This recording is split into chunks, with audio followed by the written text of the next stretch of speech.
Salut à tous, bienvenue dans cette vidéo. Alors, si c'est ta première fois de tomber sur une de mes vidéos, je t'invite directement à t'abonner parce que sur cette chaîne, tu vas avoir du contenu sur le trading gratuitement. Et quand je dis du contenu gratuit, c'est réellement du contenu que tu pourrais payer chez d'autres personnes, mais que moi, je te donne gratuitement sur cette chaîne YouTube. C'est la raison pour laquelle je te demande de t'abonner rapidement et d'activer rapidement la cloche de notification pour ne pas rater mes vidéos. Donc, aujourd'hui, on va parler d'un sujet important qui est quoi? Le stop loss. Donc, quelle est la meilleure manière pour un trader de placer ses stop loss? On sait que beaucoup de gens ont plusieurs stratégies, plusieurs techniques de placer leur stop loss. Certains vont avoir un nombre de pips précis. Par exemple, certains vont se dire que, OK, à chaque fois que je prends un trade, je vais placer mon stop loss à 25 pips. Certains vont avoir des niveaux précis sur lesquels ils placent leur stop loss. Certains vont mettre leur stop loss au dernier plus bas. En fait, il y a plusieurs manières de placer les différents stop loss. Voilà, on voit des traders appliquer des tonnes de manières de placer les stop loss. Maintenant, parmi toutes ces manières de placer les stop loss, quelle est la meilleure manière pour un trader de placer son stop loss? C'est justement ce qu'on va voir aujourd'hui. En même temps, comment moi, je place mes stop loss. Donc, c'est ce qu'on va voir dans cette vidéo. Donc, on va aller sur le graphique et je vais vous montrer quelle est la meilleure manière, comment moi j'applique mes stop loss. Déjà, il faut comprendre c'est quoi d'abord le stop loss. Voilà. Le stop loss, ça signifie quoi? Déjà, le stop loss, c'est ce qui te permet de ne pas dépasser la perte que tu as prévue au départ. Par exemple, quand tu achètes un marché, disons à 600, tu peux te dire, OK, si le prix va en ma faveur, c'est ce qui est bien. Voilà. Mais si le prix ne va pas en ma faveur et qu'il dépasse 550, je préfère sortir de la position. Parce que si tu ne places pas de stop loss et que après le marché commence à baisser, il baisse, il baisse, il baisse, il baisse, il n'y a pas de stop loss puisque tu ne sais pas jusqu'à quel niveau le marché peut baisser. Donc, il peut baisser jusqu'à aller cramer tout ton capital. D'où l'importance de placer un stop loss. Mais maintenant, en d'autres termes, le stop loss a aussi une autre définition. Le stop loss peut être aussi le niveau à partir duquel ton opportunité n'est plus valide. Donc, le stop loss peut être le niveau à partir duquel ton opportunité n'est plus du tout valide. Voilà, parce que lorsque tu prends un trade, il y a les zones d'entrée. Et maintenant, tu te dis, OK, si le marché atteint ce niveau, c'est qu'il n'y a plus de raison, il n'y a aucune raison pour moi encore d'être sur ce trade. Donc, je sors. Et c'est justement à ce niveau-là que tu places ton stop loss. Donc, ça, c'est cette philosophie-là que moi j'adopte lorsque je place mes stop loss, lorsque je prends mes trades.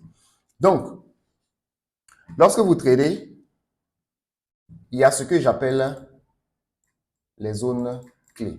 Donc, les zones clés, c'est les niveaux où, bien sûr, les zones sur lesquelles vous prenez vos positions. Donc, tout trader a ses zones clés, c'est-à-dire les zones, ça peut être des supports résistants, des lignes de tendance, ça peut être des ordres de blocs, ça peut être, peu importe, ça peut être des niveaux de liquidité, voilà, ça peut être n'importe quel niveau. C'est bon? Mais tout trader a ce qu'on appelle des zones clés. Et maintenant, si par exemple votre zone clé, c'est un niveau de support, ça veut dire que vous attendez le marché sur ce niveau de support-là, attendez le marché sur ce niveau de support précis, avec une confirmation pour prendre le trade, pour prendre par exemple un buy ici. Donc, puisque votre zone clé ici joue un rôle de support, ça signifie qu'au cas où le marché se retrouve en dessous de cette zone-là, puisque la zone joue un rôle de support, donc au cas où le marché se retrouve en dessous de cette zone-là, c'est que le marché ne peut plus utiliser ça encore comme un support. Ça veut dire que en ce moment, l'opportunité n'est plus valide parce que le marché se retrouve en dessous de ce qui était supposé être un niveau de support pour le marché. Donc, je prends l'exemple avec ces supports-là, mais c'est pareil aussi pour les lignes de tendance, pour les ordres de blocs, pour peu importe le niveau, la zone clé que vous utilisez. Donc, au moment où le marché se retrouve en dessous de ma zone, c'est qu'il n'y a aucune raison pour moi encore d'être dans le trade puisque ce qui était supposé être un niveau de support pour moi ne l'est plus. Donc, en ce moment, mon trade devient quoi? Invalide. Donc, l'opportunité devient invalide. Donc, or, au départ, j'ai dit quoi? Le stop loss se place au niveau où l'opportunité n'est plus valide, où l'opportunité est invalide. Donc, si je dois bien placer mon stop loss, c'est en dessous, légèrement. Pas confondu au niveau de support, mais légèrement en dessous du niveau de support. C'est là que je place mon stop loss parce que au cas où le marché se retrouve être en dessous de mon niveau de support, c'est qu'il n'y a plus de raison pour moi d'être dans ce trade. Donc, vous voyez que là, c'est logique.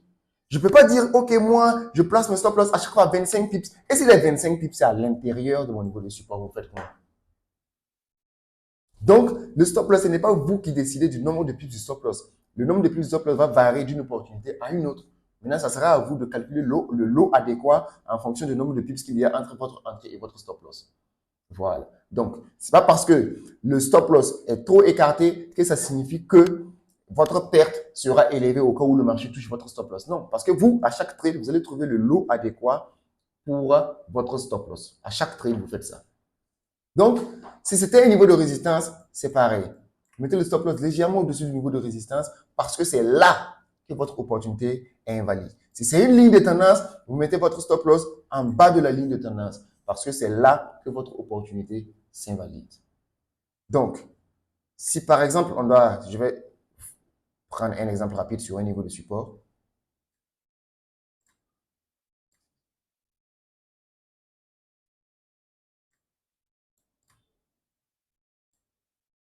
Donc, si on considère ça par exemple comme un niveau de support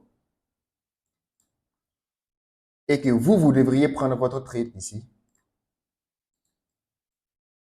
c'est là que vous placez votre stop loss. Donc, légèrement en dessous de votre zone clé. Vous mettez votre take profit la plupart du temps au prochain plus haut. Et vous vous assurez que le risk to reward ratio vaut 3. Donc, j'espère que maintenant, tu as une manière claire d'utiliser tes stop loss, d'appliquer tes stop loss et d'éviter de te faire prendre la plupart du temps. Parce que le but du stop loss, ce n'est pas qu'il ne soit pas pris.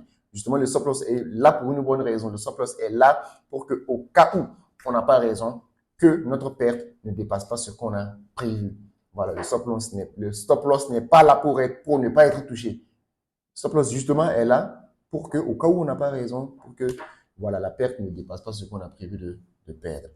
Donc, j'espère que là, maintenant, tu as une bonne manière, une meilleure compréhension du stop loss et une bonne manière d'appliquer tes stop loss. Si c'est le cas, like la vidéo, laisse un commentaire. Je vais laisser mon numéro ici, au-dessus ici. Tu peux m'écrire sur WhatsApp, poser des questions ou bien souscrire à une formation plus avancée pour, voilà, afin d'avancer rapidement dans ton trading.